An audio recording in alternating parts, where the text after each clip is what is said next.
All right, you got your eyes closed.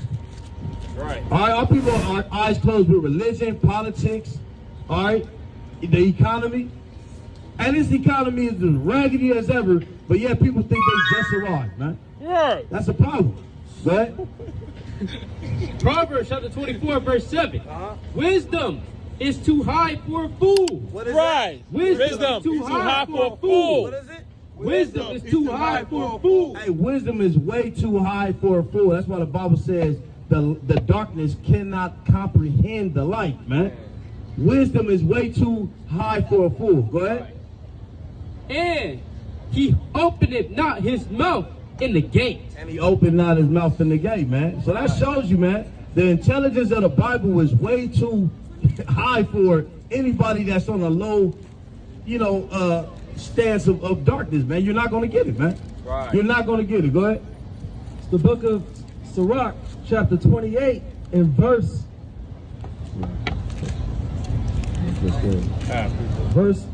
5. If he that is but flesh nourisheth hatred, who will entreat for pardon of his sins? Remember thy end and let enmity cease. Right. Remember corruption and death, and abide in the commandments. And what? And abide in the commandments. And keeping the commandments, one of the... Does that make sense? No, I get Does what it you're make, saying. is it so hard to understand that, brother? We all came from the waters. Or came passing the waters. Read that over. It says, and he carried them over the waters. And so they came they into another land. But they took this counsel among themselves. They did what? But they took this counsel among themselves. They did what? But they took this counsel among They themselves. took counsel among themselves. They all talked about it. Say, hey man, while we over here, let's plan of how we gonna get out of here. That was the plan. All right, that was the divine plan that the Most High put in their spirit, Rick. That they would leave the multitude of the heathen and go forth into a further country where never mankind dwelt. Oh, the Egyptians was here. Where never mankind dwelt. The Canaanites was already here. Where never mankind dwelt. This is already Jerusalem. Where never mankind dwelt. No man came to Americas before half of these people you see on the sign came here, man. This was a hidden place. It really was. No, I believe that. This was a hidden place, man. There wasn't no indigenous people before the indigenous of Israel came over here, man. All right, and that's just what it is. Now, today you got a lot of philosophies. We're not driven away by that because we know history, man. That's it. That's just what it is. So the original people. So what your belief is that Not my belief. Okay. Historical facts. Okay. Go ahead. Historical facts are that the Israelite people came to the Americas, and they were the first people here. And this was like thousands of years ago. And before that, there was no other people. Not one soul over here. Okay. According to what the Bible says, man. And brothers, do y'all believe what the Bible says? Right. Believe what the Bible says, man. Right. Hey, this is the greatest historian on the planet Earth, man. Right. Who else we need to believe? All right. So what you got to say? I mean, I just have a couple reasons why I think that the Promised Land could be the Americas. And Gopher Wood is one of them, and it's a lot of primary sources like. Oh, you got it. Okay, go. Is it the city? Yeah, it's got a location. Yeah, because he's saying, no, not the ark. We know the ark. That's another thing. Where's the ark? Where's the ark located? Is it in America? Well, I don't know. Hold on, brother. Hold on now. Hold on, Esau. Sorry for saying brother. You're good. All right, hold on, Esau. You just said that Gopher Wood in the days of Noah was in Americas, right? Yeah. Okay. Now, where is the discovery? Is there any mention of any discovery of the ark in America? No, Give me that. some people say it's on Mount Ararat. Some people say it's on Mount Ararat. Okay. Has there been any thoughts of it being in America though?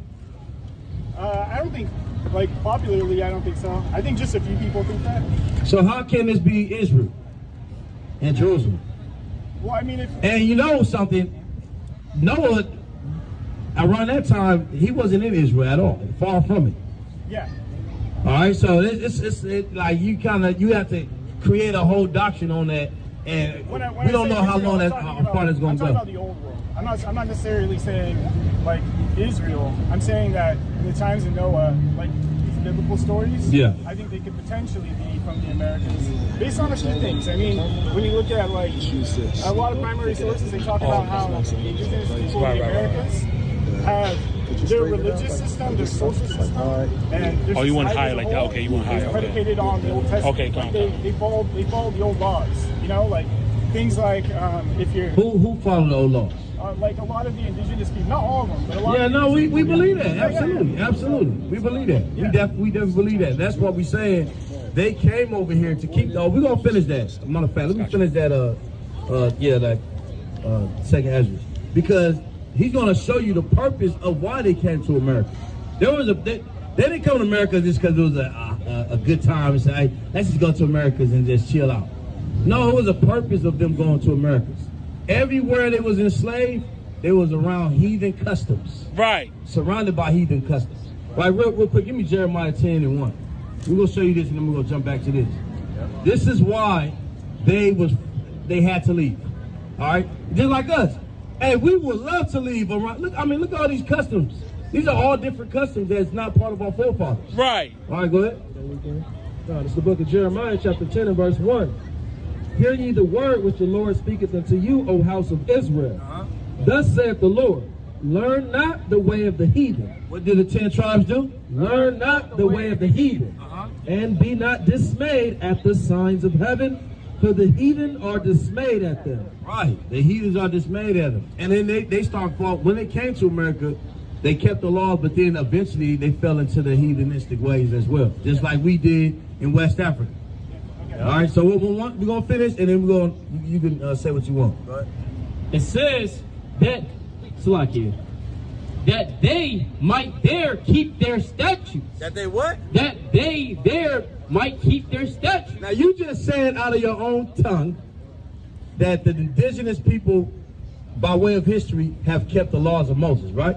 At a certain time, yeah. At a certain time. We agree. We agree. I think we agree on a lot. But we don't agree that this was the promised land, man. Yeah. This was I will say this is the second promised land. Right. Not the first. The second, just because the Israelites came over here and made it a promised land. Hey, it's a home away from home. That's all it was. Hey, West Africa, that was a home away from home for us. So like the area where like the Igbo people were. The who? The Igbo people, like in, The Igbo? Yeah. Yes, that was a home away from home for. In West Africa, they call that Negro land at one point. Yeah. And they had a tribe of I've seen Judah, old maps, the yeah. kingdom of Judah and all that. Well, it was actually a white man that made that. Emmanuel Bowens, he created the map through I forgot what the actual king of Britain that told him to go down there and carve the map out the way so he can know which places got gold, which places got ivory, and which places got different things. So they mapped it out that way so they'll know where to go to rob. So that's It's the book of Ezekiel, chapter 35 and verse 10. Because thou hast said, these two nations and these two countries shall be mine, and we will possess it, whereas the Lord was there. Whereas the Lord was there. So wherever Israelites at, we're going to make it a home away from home at the end of the day, man. Right. Well, it points out that in the beginning it says, because thou hast said, it's referring to Esau when you read it in its context. These two nations, meaning the northern and southern kingdom, and these two countries, the land of Israel and the land of America, it says, shall be mine, and we will possess it, whereas the Lord was there. Right. And that's just Israel, because the Lord has promised us the whole earth, man. Not just the land of Israel. The land of Israel is the hub. It's going to be the hub of the new kingdom. That's going to be the hub of the world, man, in holiness.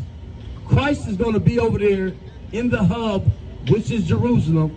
That's our king, man. He's going to be there. That's prophecy. Everything you see in the day is based off prophecy. Everything we're saying today is based off prophecy. Some stuff already been fulfilled, like us going into slavery, us being colonized, and different things. Yeah, for 400 years exactly. It's the book of Micah, chapter 4 and verse 10. Be in pain and labor to bring forth, O daughter of Zion, like as a woman in travail. For now shalt thou go out of the city, and thou shalt dwell in the field. and thou shalt go even to Babylon, Even to what? even to Babylon, there shalt thou be delivered. There the Lord shall redeem thee from the hand of thine enemies. Right. That's what salvation really is. Right. Being delivered by the hands of our enemies as we are in bondage spiritually and physically on so many levels, you know, in America, which is Babylon the Great. All right, so one more thing he's gonna bring out, and then I'll let you hit the floor. So on that particular scripture, it says, there the daughter of Zion, talking about the whole kingdom. Now, if you know historically, in ancient Babylon, only the southern kingdom was in slavery in Babylon. The northern kingdom was already gone out of the land. So he's talking about the future Babylon that's mentioned in Revelation chapter 18. The whole kingdom will be in Babylon the Great together in slavery, and we're going to be delivered from this place. We're gonna be delivered. It's gonna be, and the Bible calls this place Egypt as well, because the Lord's judgment is gonna be exactly like how Egypt got destroyed. The same way, supernaturally. Egypt got destroyed supernaturally, and the Most High going to destroy America supernaturally. And you got damn chariots, so-called UFOs, that are going to beam this place, smoke this place to dust. You got missiles that's coming from all four corners of this earth, smoke this place to dust. There's great plans for this America cesspool. All right? So go ahead and finish that. Now check this out. Wherever we go, wherever the Israelites go, hey, they run it. Right. You know what I'm saying? Even as slaves. Was not Daniel a slave? And he was running the damn place, man. Right. Was not Joseph a slave? And he was running the damn place, man. Right. Wherever we go, we're going to run it. Right. That's just what it is. That's why Esau fights so hard to keep us up under his shoe. Because they know if they give us a little room, they will run the damn place, man. Right. All right, go ahead and read that. Deuteronomy chapter 11, verse number 24. Every place whereon the soles of your feet. Every what? Every place wherein the soles of your feet shall tread shall be yours. Shall be what? Shall be yours. Shall be what? Shall be yours. Every place where the Israelites stepped at